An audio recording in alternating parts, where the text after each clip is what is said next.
জল ছাড়া chicken recipe. তো হ্যালো এভরিওয়ান, আমি হচ্ছি ঈশা।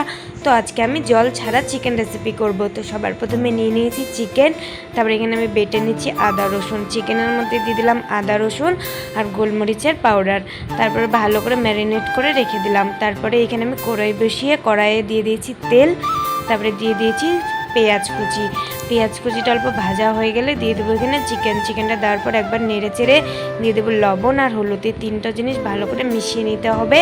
তারপরে দিয়ে দেবো টমেটো কুচি, লঙ্কা গুঁড়ো, মিট মশলা, জিরের গুঁড়ো, ধনের গুঁড়ো, আর লাস্টে দিয়ে দেবো অল্প গরম মশলার গুঁড়ো। ভালো করে এগুলো সব মিক্স করে নেড়ে চেড়ে 5 মিনিটের জন্য ঢাকা দিয়ে দেবো। যেহেতু এখানে আমি জল দিচ্ছি না, তার জন্য টমেটোটাও গলে যাবে, আর ঢেকে দিলে কি টমেটোর জলটা দিয়ে চিকেনটা কিন্তু সিদ্ধ হয়ে যাবে ভালো করে।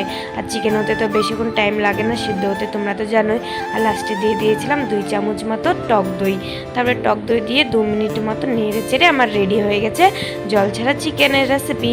তো বর খেতে বললো হ্যাঁ দারুণ হয়েছে, কিন্তু আমার বিশ্বাস হলো না বলে আমিও নিয়ে নিয়েছি ভাত। খেতে কিন্তু দারুণ হয়েছিল।